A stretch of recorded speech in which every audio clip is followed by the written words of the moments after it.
안녕하십니까, 여러분? 이 시간에는 제82절을 낭독하겠습니다. 제목은 시간성 현존재 세계시간 사이의 실존론적, 존재론적 연관을 시간과 정신 사이의 관계에 대한 해결의 견해에 맞세워 부각시킴이라는 것입니다. 565쪽이고요. 독일어 원서의 페이지를 말합니다. 역사는 본질적으로 정신의 역사인데 그런 역사는 시간 속에서 경과한다. 따라서 역사의 전개는 시간 속으로 빠져든다. 해결은 그러나 정신의 시간 내재성을 하나의 현사실로 내세우는 것으로 만족하지 않고 정신이 전적으로 추상적인 것이자 감성적인 것인 시간 속으로 빠져든다는 점의 가능성을 이해하려고 노력한다. 예, 역사의 전개는 곧 정신의 전개이죠. 이 정신이 시간 속으로 빠져든다. 여기 펠트, 팔렌이라는 동사를 썼는데요. 하이데거에서도 몰락이라는 말이 있죠. 팔렌. 현재 지금 연속으로서의 시간에 빠져드는 것이 몰락으로서의 실존인데요. 그것과 관련시켜서 하이데거는 사유하려고 하는 듯 합니다. 시간 내재성이라는 것은 통속적 개념으로서의 시간이고요. 이것이 현사실이다. 팍툼했는데요. 사실과 대비되는 용어로 현사실이라는 용어를 썼어요. 현존재의 사실을 현사실이라고 하고 팍툼이라고 합니다. 자연사물의 사실은 사실이라고 표현하고 타트자해로 표현하고 현존재의 사실은 팍툼이라고 하는데 번역으로 현사실이라고 되어 있습니다. 이 시간이 무엇이냐 그랬더니 전적으로 추상적인 것이다. 감성적인 것이다 그랬어요. 추상적인 것이라는 말은 구체적 규정성, 구체적 내용이 없다는 말이겠고요. 감성적인 것이라는 말은 직관되는 것이라는 말이네요. 사유되는 것이 아니라 직관되는 것이다. 그렇게 이해될 수 있습니다. 시간은 정신을 이를테면 수용할 수 있지 않으면 안 된다. 그리고 정신은 다시금 시간과 이것의 본질에 친근하지 않으면 안 된다. 따라서 이중적인 것을 상론하는 것이 필요하다. 첫째, 어떻게 해결은 시간의 본질을 한정하고 있는가? 이 뒤에 나온 내용을 참고해서 답하면 정신과 형식적 구조가 동일한 것이 시간이다 라는 것이고요. 둘째로 무엇이 정신에게 시간 속으로 빠져듦을 가능하게 하는 정신의 본질에 속하는가? 정신의 본질은 자기 현실화이고요. 잠재성을 현실화시키는 것이 정신의 본질이고요. 이런 현실화는 과정이므로 시간을 필요로 한다. 이렇게 답해 볼 수 있겠습니다. 이러한 두 물음에 대한 대답은 다만 앞에서 현존재를 시간성으로 해석한 것을 부각시키면서 명료화함에만 기여한다. 해겔의 시간론에 대해서 비판적인 논의를 하기보다는 해겔 시간관에 대비시켜서 하이데거가 논의한 시간성을 명료화하려 하는 취지에서 해겔을 논의하겠다. 그런 말입니다. 그 대답은 바로 해겔에게서 필연적으로 함께 흔들리는 문제들에 대한 하나의 단지 상대적으로만이라도 역시 완전한 취급을 요구하지 않는다. 더욱더 요구하지 않는 이유는 그 대답에서는 해겔을 비판한 일이 생각되지 않기 때문이다. 해겔의 문제들에 대한 완전한 취급을 하려는 것도 아니고 해겔을 비판하려는 것도 아니라는 말입니다. 해겔의 시간관에 대비시켜서 현존재의 시간성을 명료해 보겠다는 것입니다. 앞에서 노출된 시간성의 이념을 해겔의 시간 개념에 맞서 부각시킴이 촉구되는 이유는 무엇보다도 해겔의 시간 개념이 통속적인 시간 이해력의 가장 철저한 그러나 거의 주목받지 못한 개념적 형성을 나타내기 때문이다. 하이데크 보기에 해겔의 시간과는 통속적 시간 이해력을 개념화한 것이다 라는 것입니다. A 항목이에요. 해겔의 시간 개념. 하나의 철학적인 시간 해석이 그곳에서 수행되는 그런 체계적인 장소는 시간에 대한 그때의 주도적인 근본 견해에 대한 기준으로 간주될 수 있다. 통속적 시간 이해력에 대한 최초의 전승된 주제적으로 상세한 해석은 아리스토텔레스의 자연학 속에서, 다시 말해 자연의 존재론의 맥락 속에서 발견된다. 그러니까 자연학 속에서, 달리 말해 자연의 존재론 속에서 시간이 논의된다는 거예요. 해결에 있어서. 그렇다면 해결의 시간은 자연적 시간이다. 이렇게 1차적으로 규정해 볼 수 있겠습니다. 시간은 장소 및 운동과 함께 서 있다. 해결의 시간 분석은 전승에 충실하게 자신의 장소를 그의 철학적 학문들의 백과전서의 제2부 속에 두고 있는데, 자신의 논의 장소, 시간의 논의 장소가 백과전서의 제2부 속에 있다는 것이에요. 이 제2부는 자연의 철학이라는 명칭을 지니고 있다. 제1부는 논리학문, 제2부는 자연의 철학, 제3부는 정신의 철학이다. 제2부의 제1편은 역학을, 제2편은 물리학을, 제3편은 유기적 물리학을 다루고 있다. 제1편의 제1장은 공간과 시간의 상론에, 제2장은 진리와 운동의 상론에, 제3장은 절대적 역학의 상론에 받쳐져 있다. 그럼 여기서 논의되는 건 제1편의 제1장 속에서 공간과 시간이 상론된다는 것이에요. 공간과 시간은 상호, 추상적인 상호 외부의 것들이다. 그랬습니다. Das Abstrakte auseinander 그랬네요. 공간이 변증법적으로 시간으로 이행하지만 그럼에도 둘의 관계는 상호 외부적인 것이라고 볼 수 있다는 것이에요. 해겔 자신이 그렇게 표현하고 있다는 것입니다. 여기서 조심스러운 것은 다스, 단수형 관사지요. 근데 의미상 복수로 해석해야겠어요. 추상적인 상호 외부적인 것, 단수로 하면 그렇게 되지만 공간과 시간이 두 개잖아요. 그다음에 이것도 복수로 해석할 필요가 있는 것이네요. 독일어의 어려움이 그런 데 있습니다. 다스 주 한데네 그러면 용제자 이렇게 번역되잖아요. 다스 포 한데네 그러면 전제자 이렇게 해석되는데, 형태는 단수 형태지만 맥락에 따라 복수의 의미를 갖게 돼요. 그거를 알아차리지 못할 때 내용 해석에 어려움을 겪게 되네요. 비록 해겔이 공간과 시간을 함께 세울지라도 그것은 그럼에도 다만 하나의 외부적인 있다 늘어섬 속에서 다음과 같이 일어나는 것만은 아니다. 공간 그리고 또한 시간.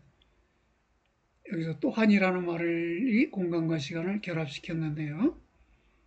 해겔 자신이 이러한 또한에 맞서 철학은 싸운다고 그랬어요. 단순히 병렬이 아니고 둘 사이에 긴밀한 연관, 내적인 필연적 연관, 비록 서로 상호 외부적인 것이라도 내적인 긴밀한 연관이 있을 텐데 그를 찾아내는 것을 또한에 맞서 싸운다 이렇게 표현했어요. 공간으로부터 시간으로 넘어가면 것들을 다루는 절들을 이때어 접합시킴을 의미하지 않고 오히려 공간 자체가 시간으로 넘어간다. 공간은 시간이고 다시 말해 시간이 공간의 진리이다. 만약 공간이 변증법적으로 공간은 무엇인가 라는 점에서 사유되면 공간의 이러한 존재, 곧 무엇인가 라고 물었으니까요.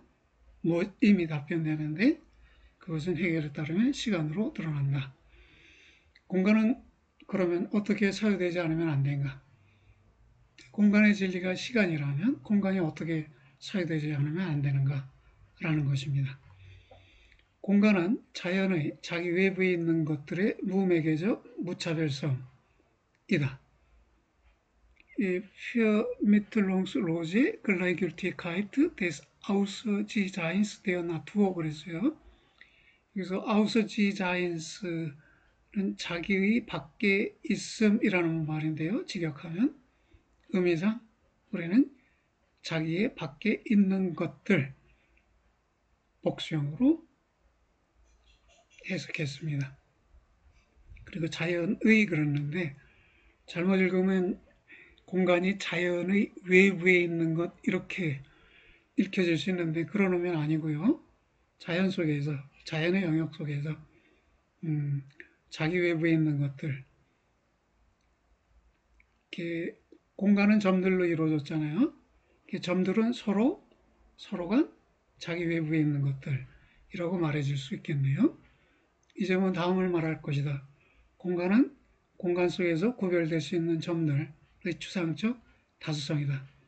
이러한 점들을 통해 공간이 중간되지는 않지만 그러나 역시 이것들을 통해서도 또 심지어 짜맞춤의 방식에서도 생겨나지 않는다. 공간은 스스로가 공간인 그런 구별될 수 있는 점들을 통해 점들과 구별될 채로 남아있지만 그러나 그 편에서는 점들과 구별 없이 남아있다. 복잡하지요? 다시 볼까요? 공간은 스스로가 공간인 점들이 스스로 공간이다 이런 말이에요. 그런데 구별될 수 있는 점들 그랬어요. 점들은 서로 구별돼요. 그러니까 자기 밖에 있는 것들, 자기 외부에 있는 것들이죠. 구별되니까요.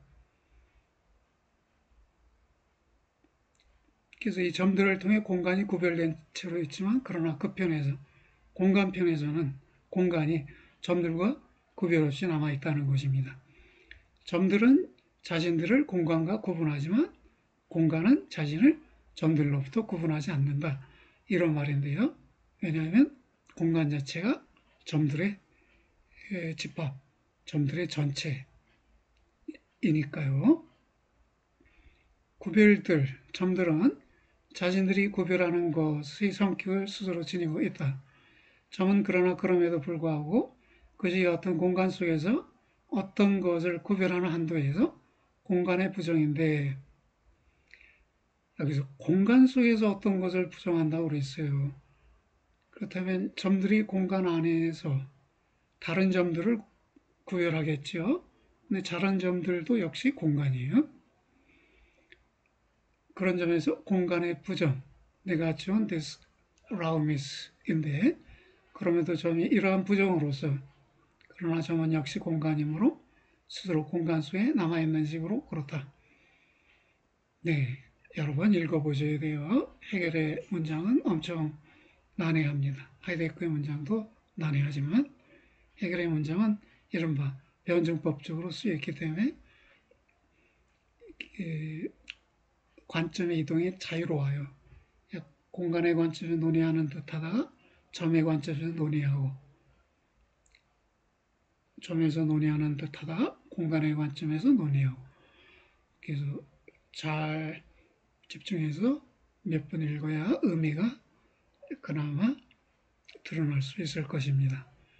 점은 공간에서부터 자신을 공간과는 다른 것으로 부각시키지 않는다. 공간은 점의 다양성에 구별 없는 상호외부적인 것들이다. 역시 어렵죠. 여기 점의 다양성, 이게 공간일 수 있다면 여기 의라는 말은 동격의 의미를 갖고 그래서 이라는 뜻으로 바꿔 읽을 수 있고요. 구별 없는 상호외부적인 것들, 무차별적이니까요. 점들이 아무런 구체적 내용을 갖고 있지 못하잖아요. 점들은 그런 점에서는 구별이 없어요. 근데 앞에서는 또 구별될 수 있는 점들이라고 그랬어요. 그 어떤 점에서는 어떤 관점에서 점들이 구별되고 어떤 관점은 구별되지 않아요. 해결의 설명이 그렇습니다. 독자인 우리는 난해하게 어렵게 이해할 수밖에 없네요. 공간은 네, 읽었고요. 공간은 그러나 가령 점이 아니라 해결에서 말하듯이 점들의 집합으로서 점들과 유사한 것이다. 이 punk트가 점인데요. punktualitet를 했어요. 그냥 직역하면 이건 점성이에요. 점의 성질, 점성인데 점성이 도대체 무슨 뜻이냐? 의구심을 불러일으키잖아요. 그래서 이렇게 점들과 유사한 것이라고 제가 번역해 봤어요. 점들의 집합이 공간이라면 공간은 점들과 유사한 것이잖아요. 그런 점에서 점의 성질을 갖고 있는 것. 이런 설명이 해설이 가능한 것이겠죠. 이것 위에 근거를 두는 문장이 바로 해결이 그것 속에서 공간을 이것의 진리에 있어서 다시 말해 시간으로 사유하는 그런 다음과 같은 문장이다. 이 네모칸 속에는 내용을 이해할 수 있도록 요약적으로 해설했어요. 여러분이 살펴보세요. 화면 정지시키고 읽어보시면 되겠습니다. 인용문입니다. 해결의 문장인데요. 부정성, 곧 점으로서 공간과 관계하고 공간 속에서 선과 면이라는 자신의 규정들을 전개하는 그런 부정성. 왜 네가티비테트라는 말이 나왔는데요. 어떻게 읽어야 할까요? 부정하고 있음. 이런 뜻으로 읽혀지고요. 그렇다면 이것은 공간을 부정하고 있음, 공간을 부정하고 있는 것으로서의 점을 가리키는 것으로 보여요. 이런 부정성에 그런데 자기 외부에 있는 것들의 구역 속에서 자기에 대해 있고 또 그 속에서의 자신의 규정들이지만 네, 여기까지 볼게요. 자기에 대해서라는 것은 통상의 번역으로는 대자적이라고 번역돼요. 자기에 대해서를 대자 이렇게 줄인 것이에요. 여하튼 그런 용어들을 써왔어요. 구체적 의미는 자기에 대해 있다. 이게 무슨 말인가는 아래에서 설명돼야 할 테고요. 그러나 동시에 이와 마찬가지로 자기 외부에 있는 것들의 구역, 즉 점들의 공간 속에서 정립하면서 있고 제첸트라고 그랬는데요. 제첸이 정립하다는데 목적어가 없어요. 자기를 정립하면서 이렇게 의미할 법한데 자기라는 말이 원서에는 빠져 있고요. 여하튼 정립하면서 있고 그때의 정지에 있는 상호 병존하는 것들, 즉 다른 점들에 대해 무차별적인 것으로 출현하면서 있다. 현출하면서 있다. 에어샤이멘트 그 7절인가요? 현상학에 대한 개념 해설에서 하이데거가 현상은 하이데거가 말하는 이 에어샤이논과 구분된다라고 말해요. 에어샤이논은 자기가 아닌 것을 통해서 자기를 알리는 것이에요. 그러니까 홍역이라는 질병은요, 반점을 통해서 자기를 알려요. 근데 반점이 홍역이 자기를 나타낸 게 아니에요. 반점은 홍역과는 다른 것이에요. 그러니까 자기가 아닌 다른 것을 통해서 자기를 간접적으로 알리는 것을 에어샤이닝이라고 하이데거가 해설하는데 이것의 번역어가 마땅치 않아요. 근데 일본인들이 그 출판한 현상학 사전에서는 에어샤이닝을 현출이라고 번역하고 있어요. 가장 정확한 번역어는 출현이잖아요. 증상의 출현.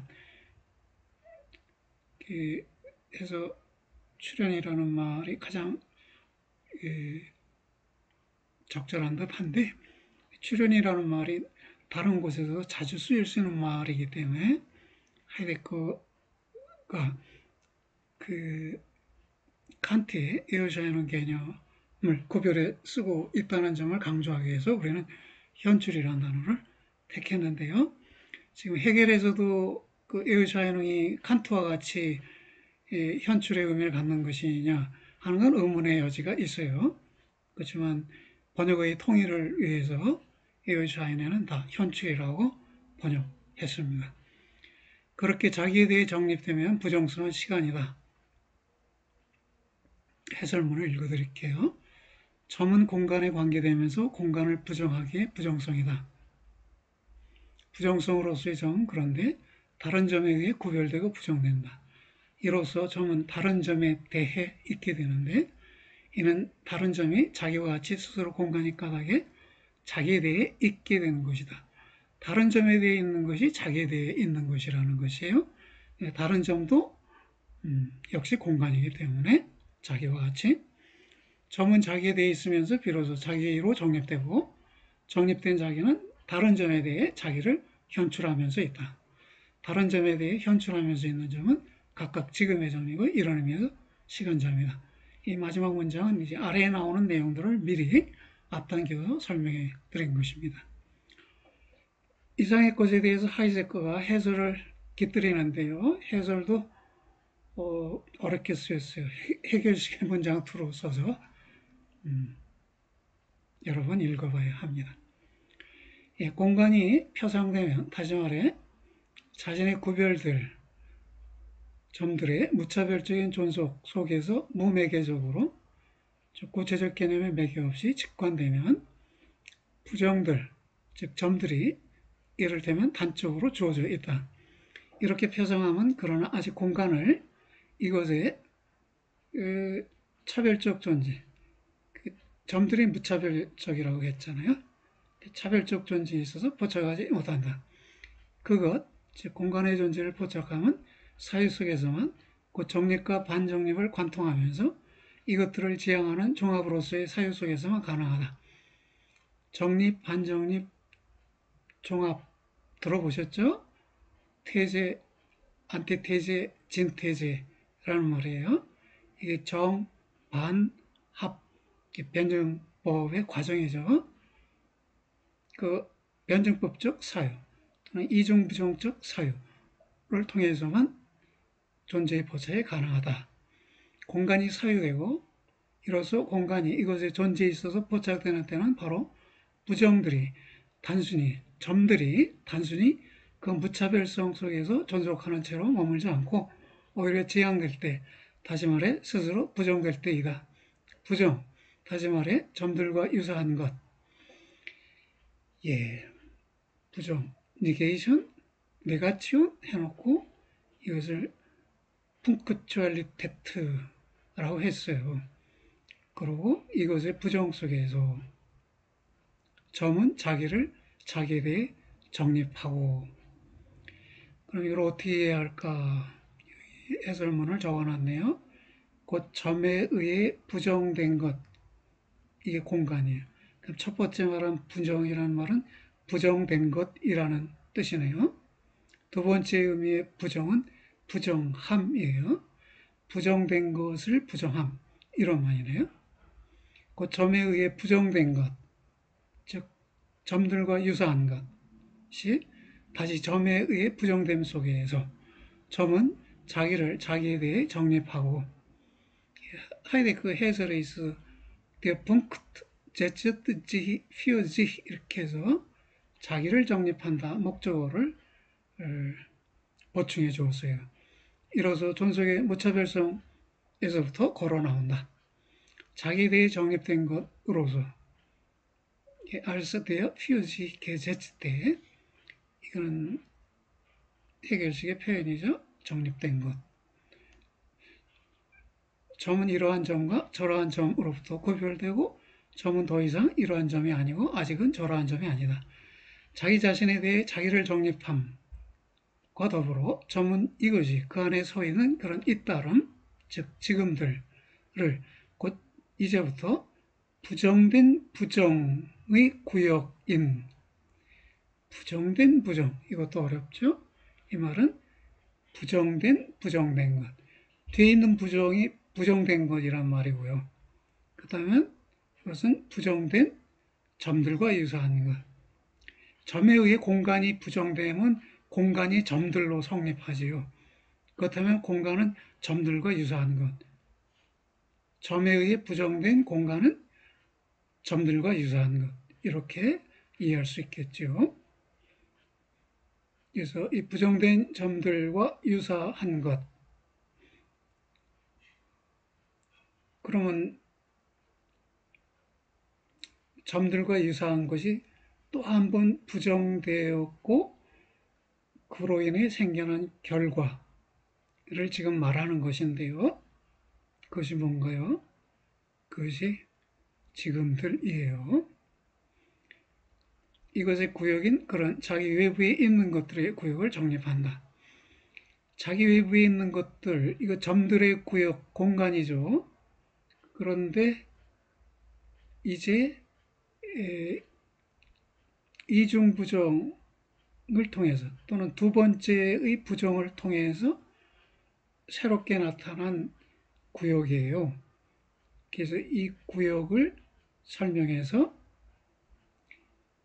부정된 부정의 구역인 그렇죠. 이제부터는 부정된 부정의 구역인 그런 자기 외부에 있는 것들의 구역을 정립한다. 무차별성으로서의 점들과 유사한 것, 즉 punktualitet의 지향은 공간의 마비된 정지 속에 점들이 더 이상 놓여있지 않음을 의미한다.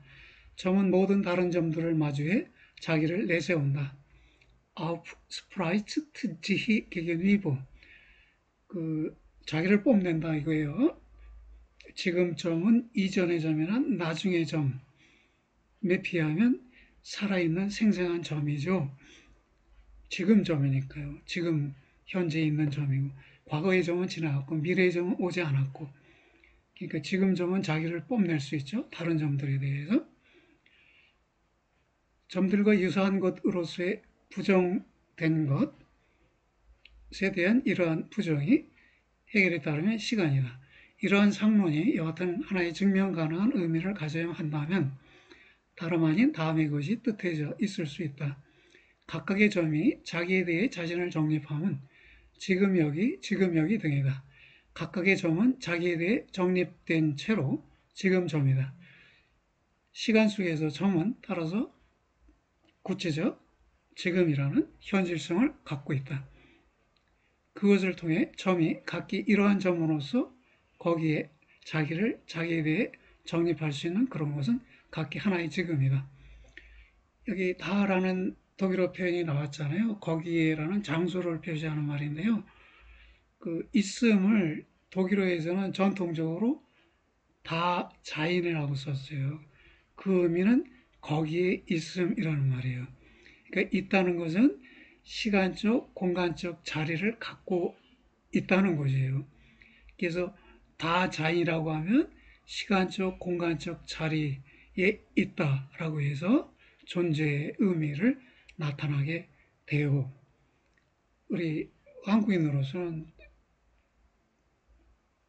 이해하기가 어려운 것이지만 여하튼 그래서 하이데거가 여기에 다라는 말을 살짝 집어 넣었는데 그럼 이걸 번역할 때는 거기에 라고 일단은 번역하되 의미상으로는 드러나게 자기를 드러나게끔 자기에 대해 정립할 수 있는데 무엇을 통해?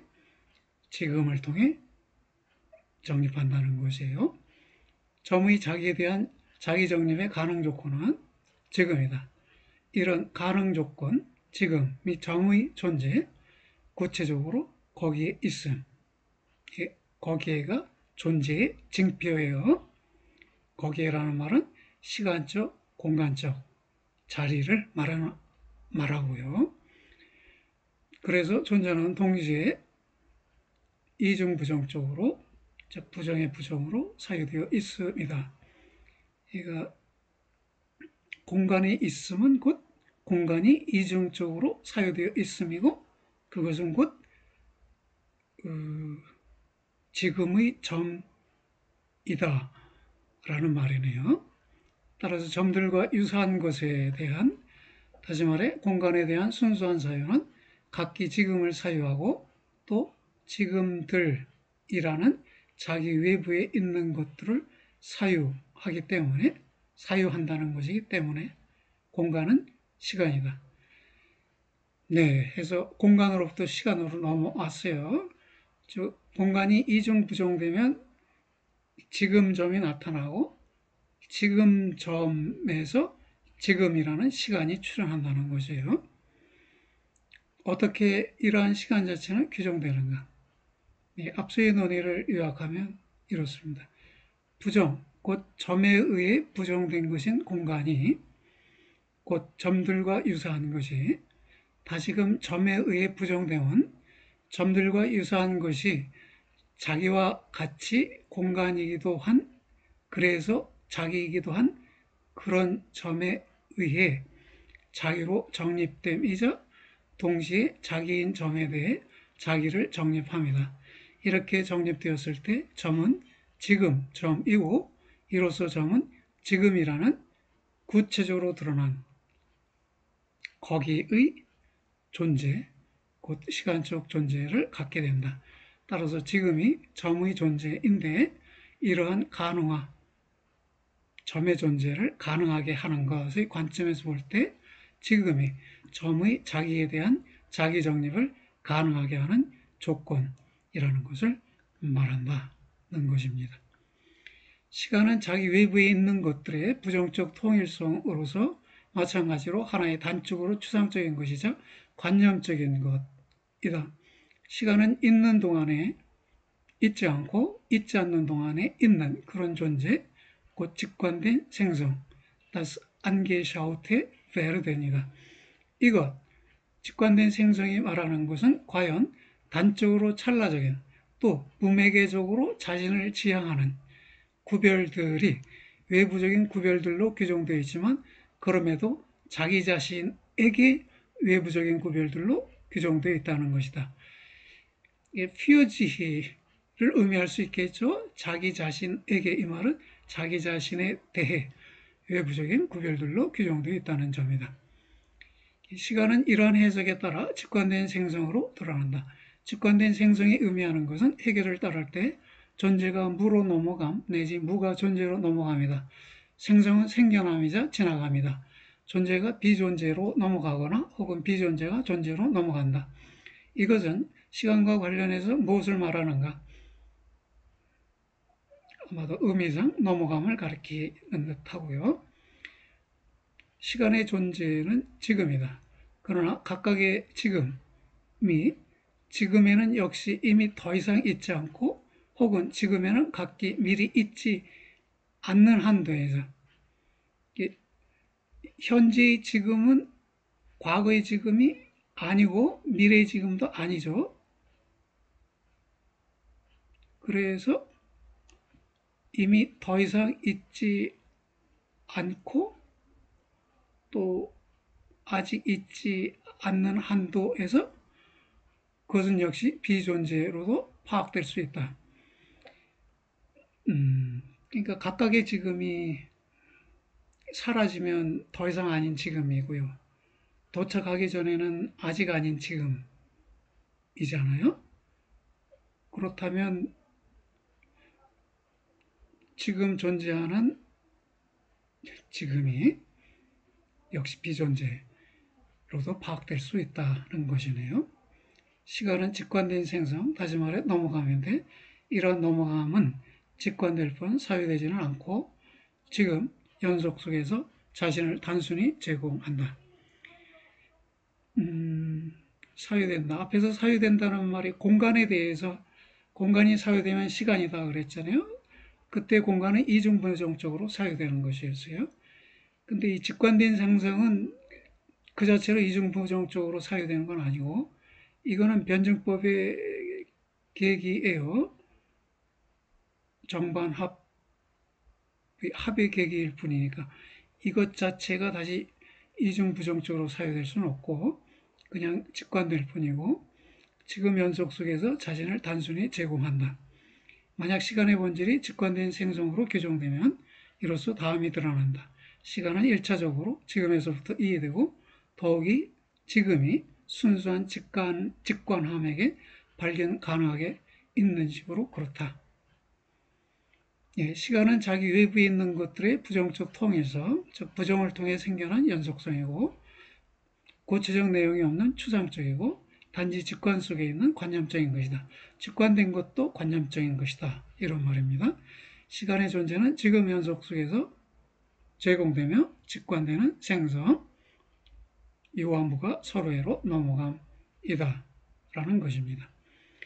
해결이 자신의 시간 해석과 더불어 전적으로 통속적인 시간 이해력의 방향 속에서 움직인다는 점을 분명하게 하기 위해서는 번거로운 상론이 필요하지 않다.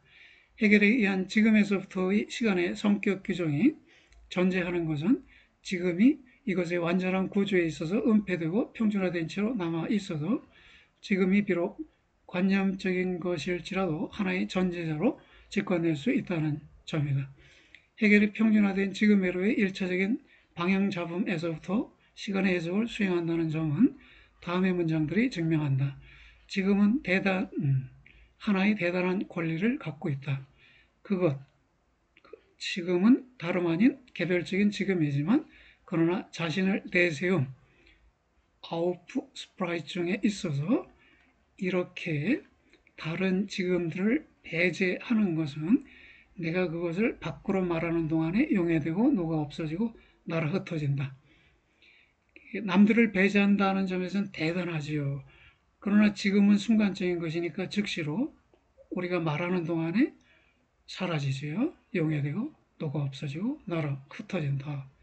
이렇게 표현됐어요. 게다가 그것은 지금은 그곳에서 시간이 지금인 그런 자연 속에서는 저런 차원들, 과거와 미래와의 존속하는 구별에 이르지 않는다. 시간의 적극적인 의미에 있어서 사람들은 따라서 다음과 같이 말할 수 있다. 단지 현재만이 있고 이전과 이후는 있지 않다. 그러나 구체적인 현재는 과거의 결과이고 그것은 미래를 품고 있다. 참된 현재는 이로써 영원이다. 참된 현재, 지금은 순간적인 것이고 사라지는 것이지만 그러나 그 지금이 과거의 결과이고 미래를 품고 있다면 영원이기도 하다는 것입니다. 그래서 평준화된 지금의 특징, 해결이 파악한 지금이요. 이것의 특징은 첫째로 지금은 즉시 지나가는 것이지만 자기를 배타적으로 내세우는 것이기도 하다. 둘째로 지금은 현재이지만 동시에 영원이기도 하다는 것입니다. 만약 해결이 시간을 직관된 생성으로 명명하면 시간 속에서는 생겨남도 지나감도 위를 갖지 않는다. 그럼에도 불구하고 그런 시간을 때때로 먹어치움을 추상화한 것으로 성격 규정하고 그렇게 통속적인 시간 경험 및 시간의 해석을 가장 철저한 정식으로 데려온다. 먹어치움을 추상화한 것, 시간이라는 것이 모든 것을 사라지게 하니까 모든 것을 먹어치운다. 바로 이러한 먹어치움을 추상화한 것이 시간이다. 이렇게 말할 수 있다는 것이네요. 이런 표현을 해결이 사용하지만 또 다른 측면도 강조하는데 다른 한편으로 해결은 충분히 일관적이어서 본래적인 시간 정의 속에서는 먹어치움과 지나감에게 일상적인 시간 경험 속에서 정당하게 고수되는 우위를 인정해주지 않는다. 왜냐하면 해결은 이러한 우위를 변증법적으로 근거 세울 수 없었기 때문인데 이는 그에 의해 자명한 것으로 소개된 사정, 곧 바로 자기에 대한 점의 자기 정립 속에서 지금이 출현한다는 사정에서도 마찬가지이다.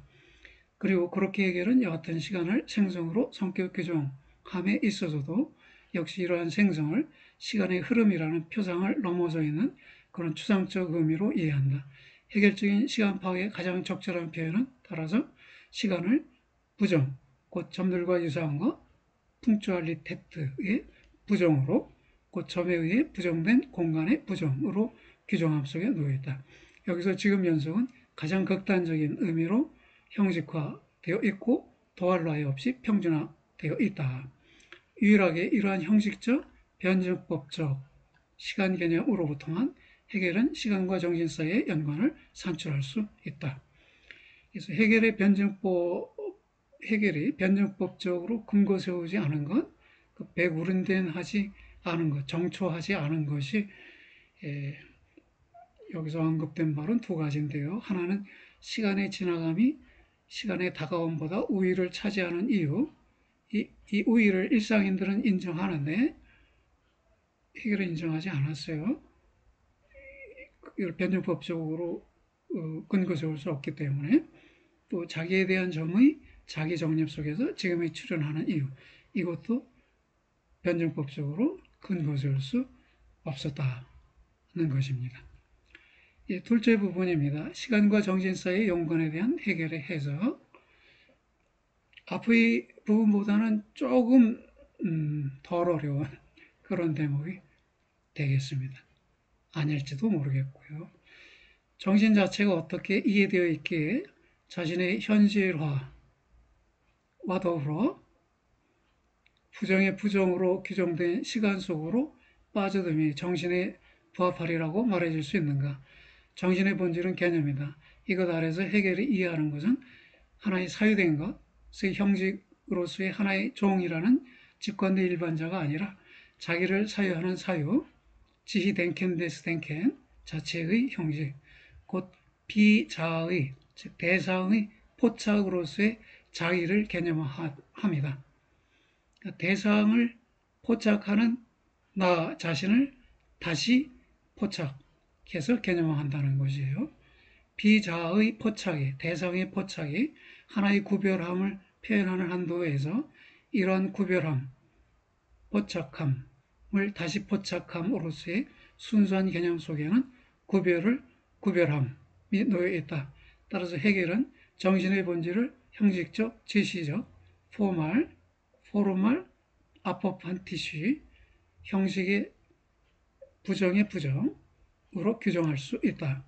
이러한 절대적 부정성, 이중적 부정성은 데카르테, 나는 내가 사물을 사유한다는 것을 사유한다. 여기서 이 사물이 비자예요. 이 비자를 사유하는 나를 내가 사유하지요.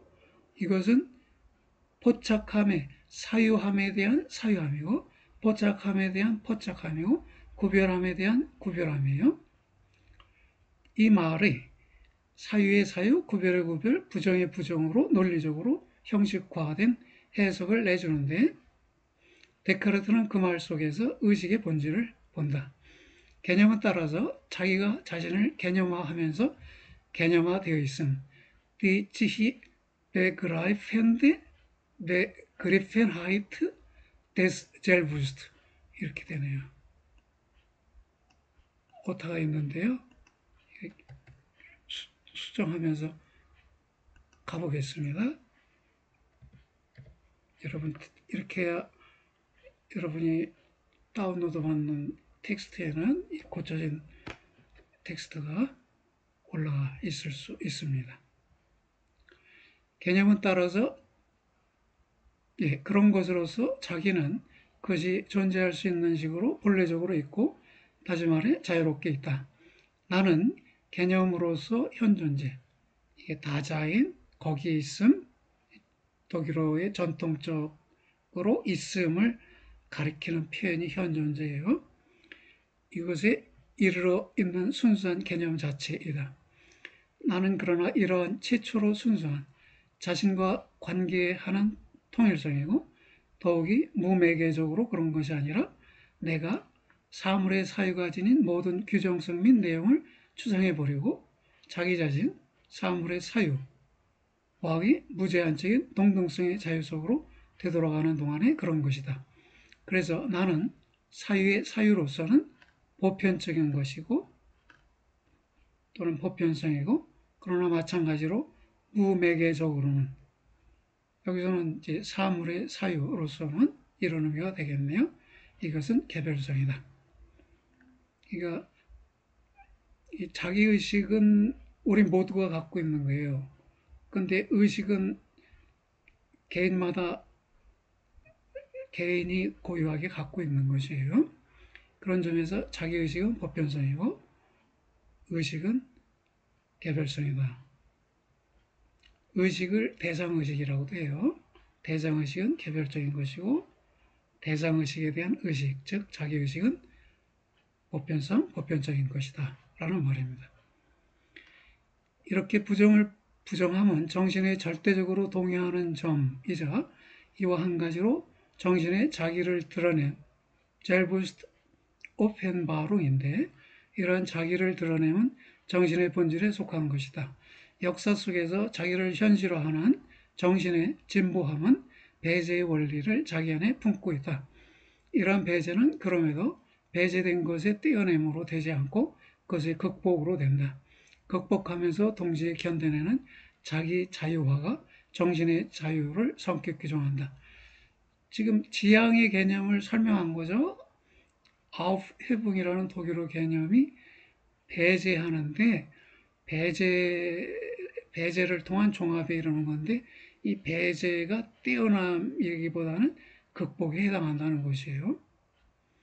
진보는 따라서 결코 단지 양적인 증대를 의미하지 않고 오히려 그것은 본질적으로 질적이고 더욱이 정신의 질, 쿠발리테트 데스 카리스테스, 정신의 특질을 지니고 있다. 진보함은 정신에게 의식되어 있는 것이고 자신의 목표 속에서 자기를 정신으로 알고 있는 것이다. 자신의 진보의 각각의 발걸음 속에서 정신은 자기의 목적에 대한 참으로 적대적인 장애로서의 자기 자신을 극복해야 한다. 정신의 전개의 목표는 자신의 고유한 개념에 도달하는 것이다.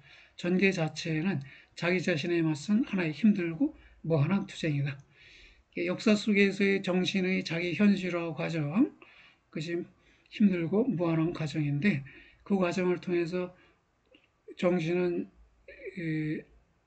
완전한 개념에 도달하게 된다는 것입니다. 자신을 자신의 개념으로 완전한 개념으로 데려오는 정신의 전개의 동요가 부정의 부정이기 때문에 자기를 현실화하면서 구체적으로는 현실화하는 동안에 이렇게 하면 오해 여지가 줄어듭니다. 부정의 무매개적 부정으로서의 시간 속으로 빠져듦이 정신에게 부합적으로 남아있다. 왜냐하면 시간은 거기에 있으면서 자신을 의식에게 공허한 직관으로 제시하는 개념 자체, 곧 구체적 규정성이 없는 직관된 개념이기 때문이다. 그 때문에 의식으로서의 정신은 필연적으로 시간 속에 속하고 정신은 대상의식일 수도 있고 자기의식일 수도 있고 절대정신일 수도 있어요. 지금 논의 단계는 의식과 자기의식에 관해서 논의하는 것인데요. 어떻게 된 건가요?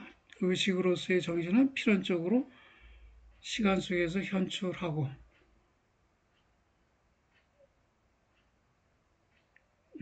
자기의식이라고 해도 상관없을 법한데 여하튼 의식으로 보았습니다. 정신이 자신의 순수한 개념을 포착하지 못하는 동안에는 다시 말해 시간을 지워버리지 못하는 동안에는 시간 속에서 현출한다. 시간의 외부적인 직관된 따라서 자기에 의해 포착되지 않은 순수한 자기, 즉 구체적 규정성이 없는 자기, 곧 단지 직관된 개념이다. 그렇게 정신은 필연적으로 자신의 본질을 따라 시간 속에서 현출한다. 세계사는 따라서 여하튼 시간 속에서의 정신의 해석인데 이는 공간 속에서 이념이 자신을 자연으로 해석하는 것과 마찬가지이다. 해결해서 그렇다는 것이요. 해결은 이념을 다루는 게 논리학이고 자연을 다루는 게 자연학이고요. 정신을 다루는 게 정신학문인데 그들 사이의 관련을 이렇게 보고 있다는 것이에요. 전개운동에 속하는 배제함은 비존재와의 관계를 자기 안에 간직한다.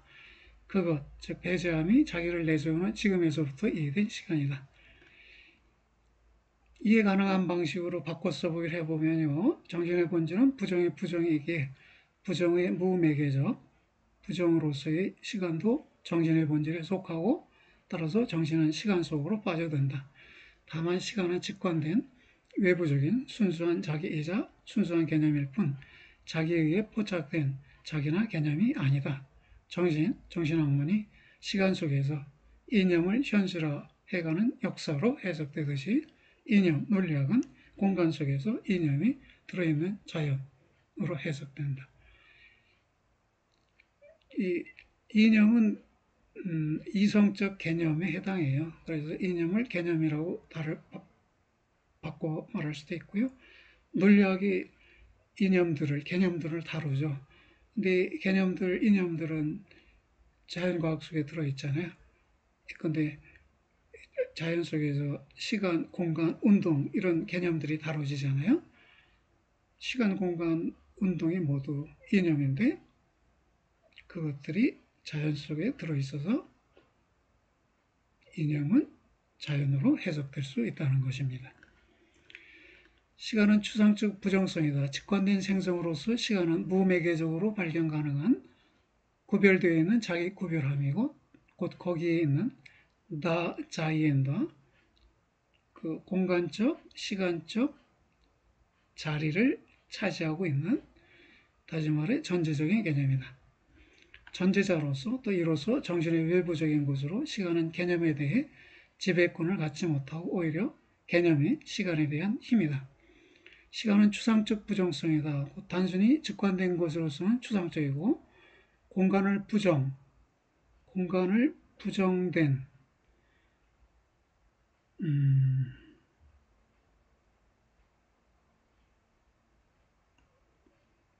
어찌까요?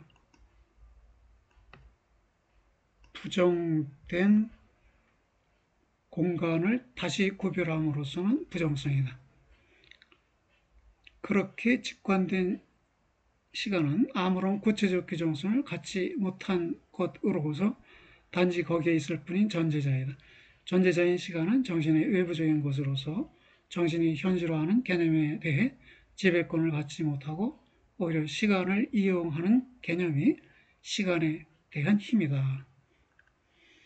해결은 시간 속에서의 정신의 역사적 현실화의 가능성을 부정의 부정이라는 정신과 시간의 형식적 구조의 동일성애로의 귀환 속에서 나타낸다. 정신과 시간이 그 속으로 외화, 오이서르트 되는 그런 가장 공허하고 형식적 존재론적이고 형식적 지시적인 추상화가 그들 사이의 하나의 친근성을 산출을 가능하게 한다. 그러나 그럼에도 시간이 동시에 단적으로 평준화된 세계 시간의 의미 속에서 개념화되기 때문에 또 그렇게 시간의 유래가 완전히 은폐된 채로 남아있기 때문에 시간은 하나의 전제자로서 단순히 정신에 마주서 있다. 그 때문에 정신은 맨 처음에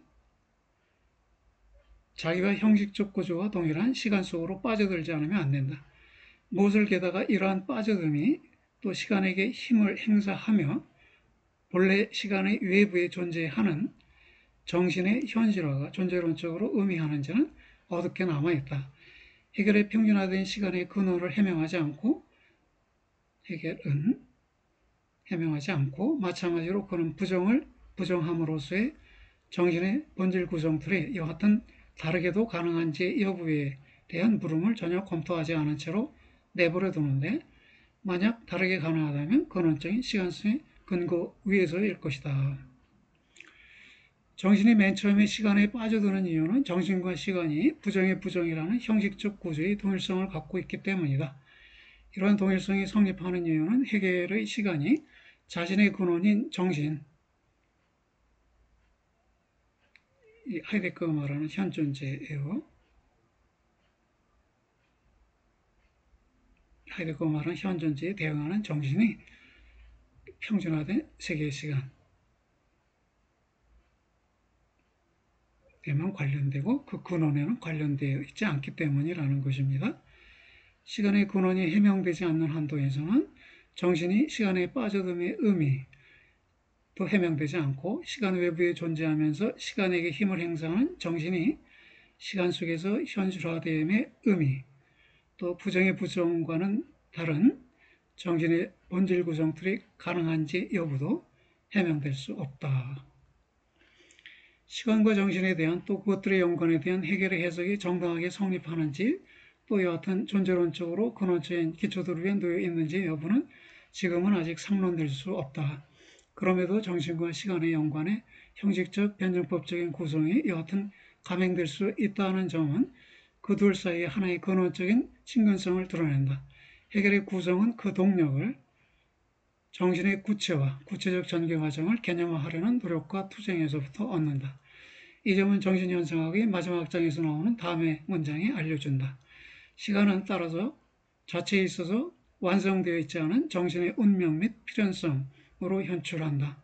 그 필연성은 자기 의식이 의식에 대해 갖고 있는 개념화의 몫을 풍부하게 해주고 자기에 입각한 것, 즉 즉자적인 것의 무맥에서 그 실체가 의식 속에 있는 형식을 운동시키는 필연성이고 혹은 거꾸로 자기에 입각한 것이 내면적인 것으로 취해진다면 처음에 내면적으로 있는 것을 자기에 대한 것으로 실현하고 드러내야 할 필연성, 다시 말해 그것에게 그것 자신의 확실성을 요구할 필연성이다. 예, 복잡한데요. 이렇게 풀이해봤습니다. 정신은 자기 완성에 이르기까지 시간을 필연적으로 요구하는 운명을 갖고 있다. 의식, 즉 대상의식과 자기의식을 거쳐 절대정신에 이르는 정신은 자기의식으로서 첫째, 의식에 대한 개념화를 풍부하게 하기 위해 시간을 필요로 하고 둘째, 곧 자기에 입각한 것, 적자적인 것, 잠재적인 것, 내면적인 것 또는 의식, 이것이 매개적 규정성을 얻게 하기 위해 거꾸로 말해 내면적인 것이 매개적 규정성을 통해 자기의식에 대해 드러나서 자기의식을 통해 자신의 확실성을 얻게 하기 위해 시간을 필연적으로 요구한다. 네, 앞에 놓여 있는 현존재의 실존론적 분석론은 이와 반대로 현사실적으로 피트되어 있는 실존 자체의 구체화 속에서 시작하여 시간성을 실존의 근원적인 가능화로 드러낸다. 정신은 현존재에 대응하는 정신은 처음에 시간 속으로 빠져드는 게 아니고 하이데거가 보기에 오히려 시간성의 근원적인 시간으로서 실존한다. 이러한 시간성의 세계시간을 시관하고 이러한 세계시간의 지평 속에서 역사가 시간 내재적인 발생으로 현출할 수 있다. 정신, 즉 하이데거의 현존재에 대응하는 정신은 시간 속으로 빠져들지 않고 오히려 현사실적 실존이 퇴락하는 실존으로 근원적인 본래적 시간성에서부터 평준화된 세계시간 곧 지금시간 속으로 빠져든다. 이러한 빠져듦은 그러나 스스로 자신의 실존론적 가능성을 시간성에 속하는 시간의 한 양상 속에 두고 있다. 예, 해설문을 보면요. 해결의 정신은 처음에 시간 속으로 빠져들면서 역사의 과정 속에 들어서지만 하이데거의 현존재는 스스로 시간을 시관하는 시간성으로 실존하면서 스스로 역사로서 발생한다. 현존재와 관련해서 시간 속으로 빠져듦이 의미할 수 있는 것은 시간성이 현존재가 퇴락하면서 지금 시간을 시관화하고 지금 시간에 몰두함일 뿐이다. 해결의 정신의 자기 완성이 시간 밖에서의 정신의 실현인 반면에 현존재의 자기 회복은 현존재의 근원적이고 본래적인 시간성의 실현이다. 여기 어려운 표현인 거요. 현존재는 시간성으로 실존하며 스스로 역사로 발생한다고 그랬어요. 현존재의 발생을 하이데거는 역사라고 그래요. 근원적 의미의 역사라고 그래요. 그리고 이 근원적 의미의 역사로부터 세계 역사 어디 있죠?